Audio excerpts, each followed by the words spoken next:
The Morning Market Kickoff with your host, Tommy O'Brien.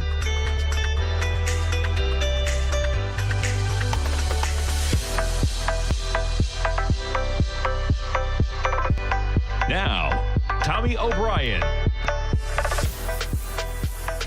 Good morning, everybody. I'm Tommy O'Brien, coming to you live from TFNN headquarters in St. Petersburg, Florida. Tuesday, 8:30 a.m. Eastern Time, 1 hour to go until the opening bell. And we got markets rebounding a bit in positive territory after yesterday's sell-off. Right now, you get the Dow futures up 135 points, trading 28,615.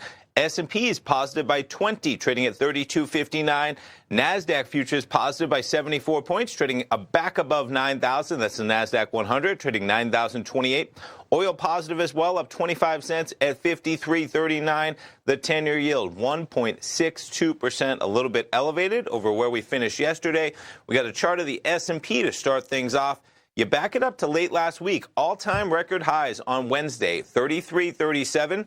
The slide to negative territory starts to begin on Friday. We see the gap from Friday to Sunday evening. Monday, we make a low early in the day, right at around the opening bell of 32.33, and we're now up more than almost 30 S&P points, trading at 32.61 as we start off this morning. Jumping over to the Vix Volatility Index, as you may expect, as the market gains, volatility coming back out of this market, back under 17. We actually jumped to 1902 as we started off Monday trading at markets basically at lows. VIX this morning looking to open at around 1691. Jumping over to the charts, we'll start things off with the indices. We'll start it off with the Dow. 28,624, climbing towards the highs that we made last night at about 2:30 in the morning. We were up there at 28,681. We see a brief sell-off. I say brief. We go from 28,676 down to a low at about 6:15 this morning of 28,508. The Dow up now about 120 points from that level at 28,630. S&P 500, 3261. We were down there this morning making lows of 3242. For some context, yesterday again, the lows of about 3233. So you're approaching now 30 S&P points off of that low we made yesterday intraday. NASDAQ 100, 9,035. We were below 9,000 briefly. Big week of earnings. We'll go over that in a moment. Maybe the biggest of them all for technology. After the bell today, we get Apple, as I'm sure they'll have to talk about the coronavirus a bit. One of their biggest factories, about 300 miles from Wuhan, the center of that virus outbreak. We'll see how that shakes out after the bell for Apple earnings. Gold contract, you back things up to yesterday. We open really Sunday night, the high for gold, 1585. And we've been trading in a pretty tight trading range, especially considering the volatility we've had in other markets. You have the gold contract trading at 1572.93 right now, and crude oil back above $53. Crude has really suffered to the downside as economy woes have suffered in the face of the coronavirus outbreak. The pandemic, as it's called, as it breaks multiple countries. We'll go over the statistics. We're above 4,500 people infected and 106 people killed at this point. $53.38 right now. And why not? We'll get into the numbers. They shook the markets yesterday. Coronavirus killing 106 people. The updated numbers as of today, 4,515 people, Chinese health authorities say.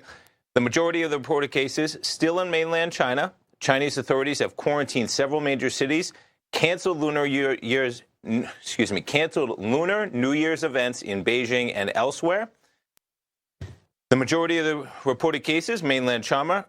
The U.S. Department of State on Monday, U.S. Department of State, or the State Department as it's called, raised its travel advisory in China to a level 2 from 3, asking Americans to reconsider travel to China due to novel coronavirus. It's a pretty drastic step, and they actually said do not go to the area of Wuhan. That language only really usually reserved for places like North Korea. Multiple cases of the virus have been confirmed in Hong Kong, Macau, Taipei, Thailand, Vietnam, South Korea, Singapore, Malaysia, Japan, Australia, France, and the U.S. I believe that in all of those areas, though, that number under 10. Centers for Disease Control and Prevention confirmed Sunday that it's 5 cases. The good news there is that that number for the U.S. stayed at 5 through yesterday and has not moved yet. CDC officials said Monday the number of patients under investigation in the U.S. has almost doubled since Thursday to a total of 110 across 26 states. Again, not to spread fear. The good news is that that case number is still at 5 people and staying there as of yesterday. And coronavirus, a large family of viruses, usually infect animals, but can sometimes evolve and spread to humans. World Health Organization Director General traveled to Beijing to meet with government officials. According to the organization, more data needs to be collected before the virus, which can spread through human-human contact. So, keeping that in mind, it is a big week of earnings. Going over some of the stocks, we'll jump to the numbers. Go to the front page of TFNN.com. I had the market recap up here last night. Quite a night for the indices. You had the Dow finish yesterday minus 453 points. That's minus 1.57%. The NASDAQ, 175 points in the red, or almost 1.9%. S&P's minus 51, or 1.57%. You had oil down $1.36, gold up about $9. And the reason you want to click on this is because we get earnings, and we got a whole plethora of them, and here is your list. So before the market, we'll get into them this morning. We've already had Lockheed Martin, Pfizer. After the market, we're going to get AMD, Apple, Starbucks. Starbucks going to have to answer some of the coronavirus woes as well, as they're shutting down stores across China. And then tomorrow, the fun continues. Boeing, they'll have a lot to answer for their 737 MAX. That'll be the first conference call for the new CEO for Boeing. We also get McDonald's. They've been shutting down stores in Asia as well. Facebook and Microsoft after the bell, along with Tesla. And Thursday, we're going to get Biogen, Coca-Cola, Eli Lilly, GE, Raytheon, UPS, Verizon, and then Amazon, along with Electronic Arts, Visa, some of the credit card companies trading lower on the woes of the economy as well. Just this morning, we're getting durable good orders. U.S. core capital good orders post biggest drop in 8 months. So this news just coming out at 8:30 a.m. Digging into the numbers that we get here. New orders for key U.S.-made capital goods dropped by the most in 8 months in December, and shipments were weak, suggesting business investment contracted further in the fourth quarter and was a drag on economic growth. Commerce Department said this morning orders for non-defense capital goods, excluding aircraft, a closely watched proxy for business spending, fell 0.9% last month as demand for machinery, primary metals, and electrical equipment, appliances, and components declined. That was the largest decrease since April. Data for November revised lower to show these so-called core capital good orders edging up 0.1% instead of gaining 2% as previously recorded. Core capital good orders rose 0.8% year-on-year. Shipments of core capital goods decreased 0.4% last month.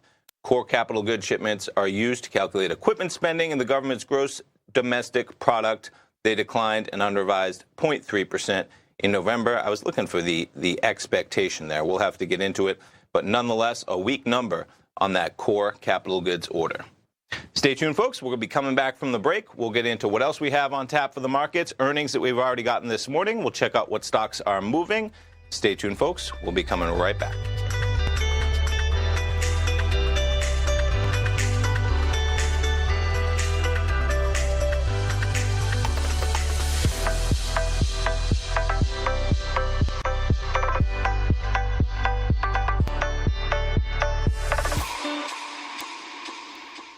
If you're in the CD market and looking for a secure investment, the Tiger First Mortgage Program may work for you. The security for these first mortgages are building lots in the tax opportunity zone in St. Petersburg, Florida. The Tax Act of 2018 set up tax-free zones across the country where you can build and hold for 10 years and pay no tax on the profits, which makes these lots valuable. The investment is anywhere from $30,000 to $75,000. The interest paid is 7% yearly, paid on a monthly basis. According to Bankrate.com, the best rate for a 4-year CD in the country as of February 20th is 3.1%. A $50,000 investment at a normal 4-year CD rate of 3.1% would give you income of $1,550 per year or $6,200 over the 4-year period. That same $50,000 investment in the Tiger First Mortgage Program would give you $3,500 per year or $14,000 over the 4 years. Which would you prefer, $6,200 or $14,000 of interest on your investment? If you would like more information about the Tiger First Mortgage Program, you can call me at 877-518-9190. That's 877-518-9190. The gold market has taken off topside in a large way in 2020. If you want to take advantage of this sector, now is the time to subscribe to my gold report. The gold report took profits in 4 of its equities in the gold portfolio in the first week of January for a combined profit of 99.2%, with 2 positions left in the portfolio that have a profit of 67.5% as of January 7th. The gold report is a comprehensive look at the metals sector as well as the markets that move gold, which is the currency and bond markets. New subscribers get a 30-day money-back guarantee, so you have nothing to lose. Every Monday morning, I publish the gold report with coverage of gold, silver, bonds, the XAU, HUI, GDX, as well as more than 30 different mining equities. To see for yourself the types of profitable trades that are recommended within the gold report, sign up now by visiting TFNN.com. Don't miss out on the next great gold trade. Sign up today.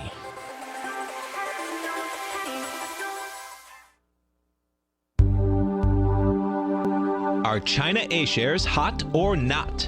If you trade China A-shares, now may be time to take a closer look. Trade CHAU or CHAD, Directions Daily CSI 300 China A-share Bull and Bear ETFs. China A-shares in either direction. Visit directioninvestments.com today. An investor should consider the investment objectives, risks, charges, and expenses of the Direction shares carefully before investing. The prospectus and summary prospectus contain this and other information about Direction shares. To obtain a prospectus or summary prospectus, please contact Direction shares at 866-476-7523. The prospectus or summary prospectus should be read carefully before investing. An investment in the funds is subject to risk, including the possible loss of principal. The funds are designed to be utilized only by sophisticated investors such as traders and active investors. Distributor Foreside Fund Services, LLC.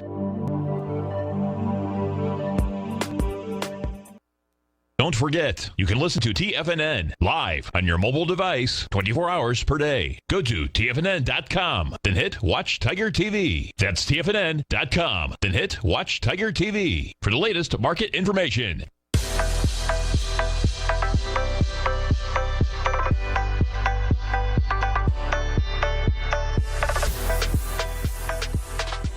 Welcome back, folks. We got markets in positive territory. Dow futures up about 147, S&P futures up 21, NASDAQ futures up 79. Getting into some of the earnings that we've had this morning already. 3M forecasts 2020 profit below estimates on weak China demand. So 3M forecasts 2020 profit below expectations and narrowly, just getting into everything, narrowly missed quarterly revenue estimates on Tuesday. They're also going to cut 1,500 jobs globally as it continues to restructure its business. Getting into things a bit for the numbers. I'll try and find them in there.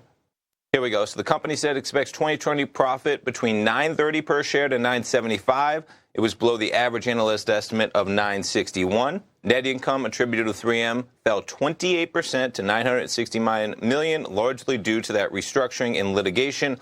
On an adjusted basis, 3M earned $2.15 a share. Expectation was $2.10.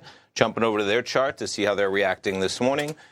3M, there's your volatility. Closed yesterday at 175.63. Looking to open at 172.80 as of right now. Pfizer also out with their earnings at about 6:45 a.m. this morning. Pfizer profit misses as breast cancer drug sales fall short on estimate. The company said it expects 2020 adjusted earnings per share to be in the range of $2.82 to $2.92. It expects full-year adjusted earnings in the range of $2.25 to $2.35. Sales of breast cancer drug Ibrance, maybe, rose 13.2% to $1.28 billion, but the estimate was $1.35 billion. Revenue fell 9% to $12.69 billion, hurt by intense competition for its pain treatment Lyrica that lost patent protection last year. Excluding items that earned 55 cents a share, missing the average analyst estimate of 58. Net loss attributable to Pfizer narrowed to $337 or 6 cents per share in the quarter from $394 or 7 cents a year earlier. Jumping over to PFE to see how they're reacting on that news this morning. And again, trading a bit lower. Closed yesterday at 40.16, looking to open at about 39.39 as of right now.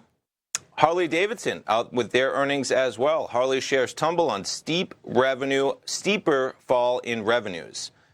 In the December quarter, U.S. retail sales declined for the 12th straight quarter. falling an annual 3.1%. The company said revenues at its motorcycle, parts and accessories, and general merchandise segment fell an annual 8.5%. That's a huge number, man. Almost 10% falling to $874 million in the fourth quarter to end December from $955 a year ago. Analysts surveyed had looked for a decline of 3.7% or 920.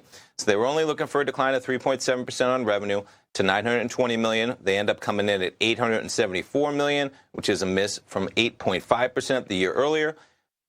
Harley's challenges in the U.S., which account for more than half of the company's sales, are well documented. Core customers are growing older, and outreach efforts to attract new and younger riders have yet to show results. In the December quarter, U.S. retail sales declined for the 12th straight quarter. Harley expects revenues from motorcycle segment to be about $4.53 to $4.66 billion in 2020 compared to $4.57. Lower restructuring expenses helped the company report higher profits in the last quarter. Its net income rose to $13.5 million. That is a very tiny number. You're flirting with negative territory when you're barely making $13 million or 9 cents a share in the December quarter from $0.5 million, and a lot of that having to do with decreased revenue and just basically decreasing your restructuring costs. To get over to HOG, see how they're trading this morning. Quite an acceleration. So closed yesterday at almost $35, $34.84. You have Harley down to $31.81 at one point, getting a bit of a pop up to $32.80 so far on that news. Lockheed Martin also out with their earnings. Lockheed, the Pentagon's #1 weapons supplier, reported a 19.6% rise in quarterly profit on Tuesday, helped by increased demand for its F-35 combat jets. Net earnings rose to $1.5 billion or $5.29 per share in the fourth quarter, ended December 31st, from $1.25 billion or $4.39 per share. Quite a rise. A year ago, they made $1.25 billion in 90 days. This year, they made $1.5 billion. Net sales rising 10.2%. to $15.88 billion LMT. And there you see the acceleration. Quite a price tag. Yesterday, they closed at about $432. And this morning, you're up to a high of $443 and even as high as $439. Some of the other stocks that we have for earnings, jumping around to the charts, you had Xerox out with their earnings this morning early at about 6:30 a.m., closed at $35, made it as high as above $37.50. Gotta love the Thinkorswim platform. You see it. They were supposed to come in an estimate of $1.05, the actual $1.33. The conference call beginning right at 8 a.m. The stock's still hanging up there, though. And you also had Nucor out with their earnings this morning as well. Looks to be spiking higher. Closed at $49.18. And you have up to $50.65, and United Technologies also out with their earnings. Closed yesterday at $150.103, looking to open about $149.90. And in the spirit of earnings, jumping over to Apple. Quite a run for Apple, of course. Last year, banner year, up almost 90%. Apple trading higher this morning, ahead of their earnings. Closed yesterday at $308.95. Right now, looking to open at about $312.86. You jump over to the Analyze tab. We'll put in Apple to see what kind of move the market is expecting volatility-wise. Market pricing in $13.92 for a move on their earnings today. That's one way or the other, volatility-wise. I'm talking about a 4% to 4.5% move on Apple as they come out with their earnings after the bell today. Apple shares right now in the positive, $13.92. We'll see where they shake out. Other news out there, jumping around. Tomorrow night, Larry Pesavento. Check it out on the front page of TFNN. Larry's going to be in there with subscribers to Fibonacci 24/7. Larry put out a great report over the weekend. He put out another update for subscribers yesterday, videos and charts. He put out another one today. We call it 24/7 because Larry's putting out updates, 24/7 for subscribers. He's going to be in there for 90 minutes with subscribers. The gist of this, Larry will be covering how to read supply and demand, and how, in combination with his trademark ABCD patterns, you can control risk and maximize profit in today's algo-dominated markets. He's going to present his analysis of where we are in the markets and what he's looking for in the year ahead of 2020. This webinar, along with all webinars we do, of course, they will be archived. If you can't attend live, just sign up. It'll be right on your members page. what he's going to be talking about. Why 3 out of 10 is a passing grade in financial markets. Risk reward is everything, folks. I'm sure he's going to be talking about that in those trades. The simple math behind all market moves. A hidden in plain sight trend change pattern that gives you early entry into the trend. How to find and update the key harmonic numbers to trade against in futures, Forex, and stocks. How to translate 3 go-to patterns into supply and demand and how to use them for entry. The continued importance of the opening price in 2020. How to use Fibonacci numbers to indicate a continuation move. And how to use the time of day when taking a position and for entry into longer trends.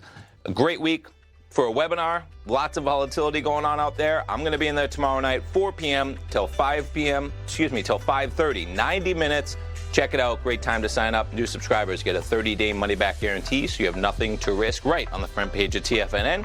Stay tuned, folks. We'll be right back in 3 minutes. Finish up the program, see what we have on tap for the remainder of the day. Markets in positive territory. We'll be right back. I'm certain you are or strive to be one of the best at everything you do in life. It's the most common trait that we tigers and tigresses share. If you're looking to become the best of the best when it comes to managing your money, let me teach you to do what most wealth managers tell you can't be done, which is how to time the markets. I'm Steve Rhodes, author of Mastering Probability, and for the last 12 months, Timer Digest has been tracking my newsletter signals, which have earned me the ranking as their #1 market timer in the nation for the S&P 500 for the last 12, 6, and 3 months. Timer Digest also ranks me as the #1 market timer for gold as well. The fact is, markets can be timed, and I'll teach you the exact set of tools that I use that has transformed me into one of the best at what I do. Sign up for Mastering Probability today by clicking on the newsletter tab on the homepage of TFNN.com and get immediate access to workshops where I take you step by step how to use an extraordinary set of tools as well as provide great market calls too. Sign up today. If you haven't checked out the newsletters page of TFNN.com, what are you waiting for? All of the TFNN newsletters are informative, up-to-date, affordable, and a must-have for every trader looking to gain a competitive informational edge in today's markets. TFNN newsletters cover every aspect of the markets to offer you the very latest in market news. Plus, new subscribers get to test drive our newsletters risk-free for 30 days. From all aspects of the markets, including stocks, bonds, metals, commodities, and tech, there's a newsletter to fit your needs exclusively from TFNN. Stay informed each day you trade and get that competitive edge that will help you stay ahead of the game.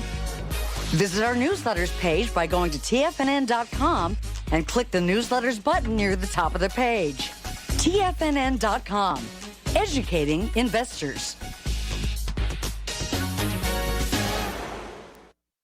You know what's cool? Taking something that's good for you. Something specifically formulated to help with weight loss, better sleep, stress reduction, and the need to detox. Nico, our hunter and gatherer ancestors found all their nutritional requirements for health in their wild environment. But today, our food sources no longer contain the vitamins, minerals, and nutrients our bodies need to stay healthy and strong. That's why we need Primal Edge Daily Nutrition. It includes a special blend of ionic, soil-based vitamins, minerals, fatty, and amino acids in an easy-to-use liquid form. Primal Edge is powered by highly concentrated fulvic and humic acids, nature's preferred delivery system. They have been called miracle molecules because, like sunlight, air, and water, life cannot exist without them. That's right, Paige. They ensure we receive all the nutrition we need to be healthy and thrive. We take it every morning. Primal Edge, formulated and approved by Nico and Paige of Living a Primal Lifestyle. Buy it today for just $89. Click on the Primal Edge banner on the front page of TFNN.com. Don't forget, you can listen to TFNN live on your mobile device 24 hours per day. Go to TFNN.com, then hit Watch Tiger TV. That's TFNN.com, then hit Watch Tiger TV for the latest market information.